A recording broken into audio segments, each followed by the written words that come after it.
Salve, salve família, aqui quem fala é o Lutz do canal Cortes Podcast e no meu primeiro mês monetizado eu já fiz $3.000 só seguindo o que esse cara fala no curso dele. Então se você quer ganhar dinheiro com internet e YouTube sem nem precisar aparecer, confere o primeiro link na descrição. E aí agora eu vou entrar no porquê que eu comecei esse desafio de 75 dias. Experimento, eles pegaram um macaquinho, ensinaram ele a ficar sentadinho numa cadeira e tal, e eles deram um suquinho de laranja pro macaquinho. É um experimento do grupo do professor Schultz. Cara, hoje no mundo, assim, não sei se ele é vivo ainda, mas é o cara que mais sabe sobre sistema de recompensa e dopamina. Ele tem bons reviews, assim, que ensinam muito bem sobre isso. Ele ensinou o macaquinho a ficar numa cadeira e ele ensinou pro macaquinho que suquinho de laranja, maçã é gostoso. Então, ele primeiro, antes de mais nada, ele abriu a cabeça do macaquinho e botou um eletrodo lá no núcleo accumbens, que é a região do centro de recompensa no cérebro do macaco.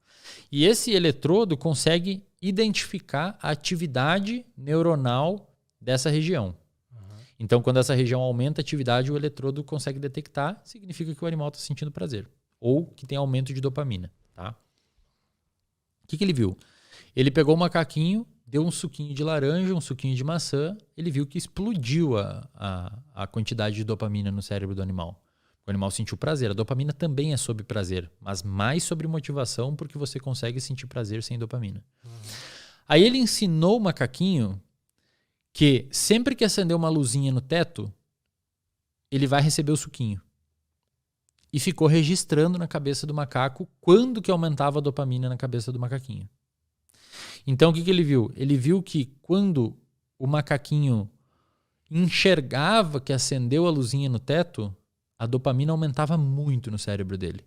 Quando ele bebia o suco, já não tinha mais dopamina. Entendi. Ou seja, quando o sinal do prazer chegou, a dopamina subiu. Quando ele sentiu o prazer e recebeu a recompensa, já não tinha tanta dopamina.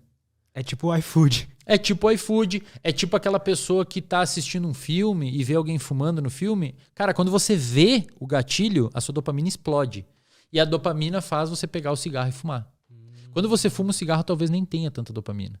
Então a dopamina ela é sobre antecipar a recompensa, não sobre a recompensa em si. O que acontece, cara? A dopamina e o sistema dopaminérgico, de uma maneira geral, foi desenvolvida, à luz da nossa evolução, para viver num ambiente onde não tem tanto sinal dopaminérgico, onde não tem tanta disponibilidade de situações hiperdopaminérgicas como hoje.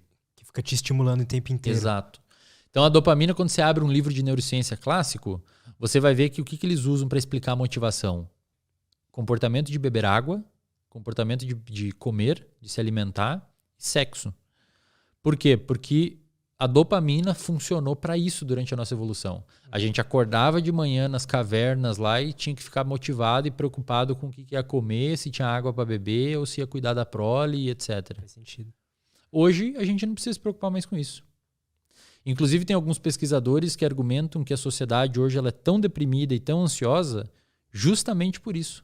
Porque o nosso sistema ele se desenvolveu para se preocupar com algumas coisas e hoje a gente não precisa se preocupar com tanta coisa. A gente não precisa urgentemente de coisas hoje vitais para viver. Via de regra, as pessoas têm coisas para comer. Via de regra, as pessoas têm água para beber e abrigo para dormir. E o sistema dopaminérgico ele foi desenvolvido para você viver num ambiente onde você sempre precisa estar engajado buscando alguma coisa. E hoje, muitas vezes, a gente está em casa no sofá, tem comida na geladeira, tem água ali, os seus pais te ajudam, etc. E você fica, e aí, o que eu faço agora? O que eu faço? Aí o seu sistema de dopaminérgico muitas vezes te joga para quê? Pornô em excesso, videogame, drogas.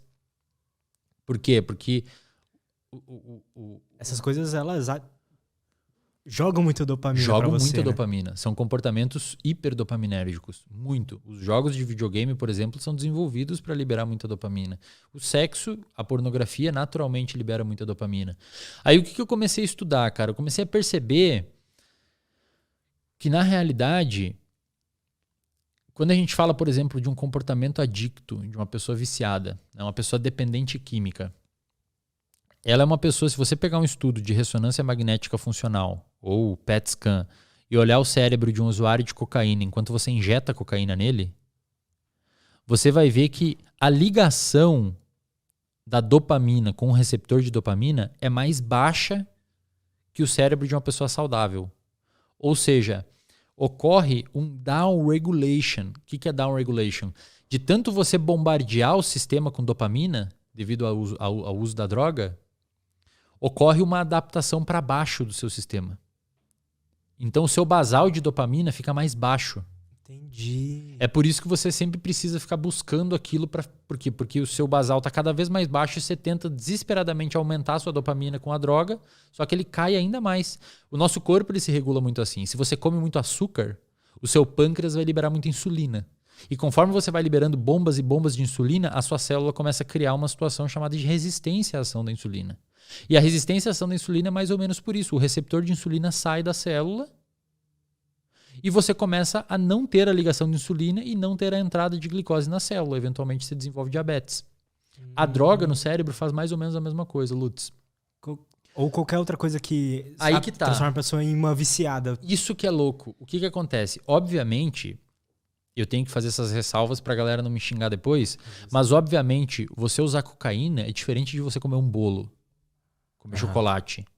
Óbvio, pessoal, óbvio isso. Ninguém aqui tá falando que pessoas que comem açúcar são viciadas em drogas. Não.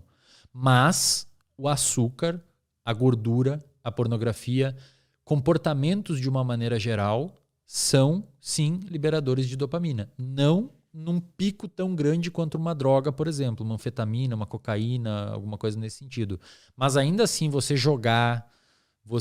jogos de uma maneira geral, cassino, videogame, etc., às vezes interação social em excesso, quando você desesperadamente procura por aprovação social, comidas hipercalóricas. Existem alguns comportamentos que naturalmente vão aumentando os seus picos de dopamina. E o segredo é assim, imagina que o seu sistema dopaminérgico... O seu sistema dopaminérgico ele tem dois tipos de liberação. Tá? Ele tem uma liberação tônica. O que é uma liberação tônica? Os seus neurônios dopaminérgicos... A gente tem relativamente pouco neurônio no cérebro que produz dopamina. É uma das menores vias de todas. A gente tem 5 vias descritas dopaminérgicas no cérebro, uma sexta que ainda estão descrevendo os neuroanatomistas e neurofisiologistas, mas tem 5 vias bem descritas. 3 dessas vias são particularmente importantes para o comportamento de motivação, vício, etc. Que é a via mesocortical, aquela câmera ali que está pegando, né? A via mesocortical, ela vem mais ou menos da sua orelha, lá do centro do seu cérebro, no meio dele, do miolo dele, da sua orelha, até o seu córtex pré-frontal, atrás da sua testa. Tem a via mesolímbica, que iria, digamos, da orelha, do meio da orelha ali, até mais o meio do cérebro. E tem a via nigroestriatal, que é uma via que também vai ali do meio da orelha. Todas elas saem do mesmo lugar, né, da área tegmentar ventral, ali naquela região do tronco encefálico. Que vai da área tegmentar... da substância nigra até o estriado. Essa via nigroestriatal, por exemplo, é uma via que tem morte de neurônios de dopamina em pessoas com Parkinson, que resulta em tremores motores. Ou seja, a dopamina, além de te dar motivação subjetiva de querer, tipo, agora eu tô com sede, porque eu almocei há pouco, etc., eu tô com sede. Então a dopamina me leva a sentir a vontade de tomar essa água e ela também permite o meu movimento físico para pegar, porque motivação e movimento tem muito a ver as duas coisas. Você geralmente, quando está motivado por alguma coisa, envolve um movimento físico. Isso tudo que faz a dopamina. E a gente tem relativamente poucos neurônios dopaminérgicos no cérebro.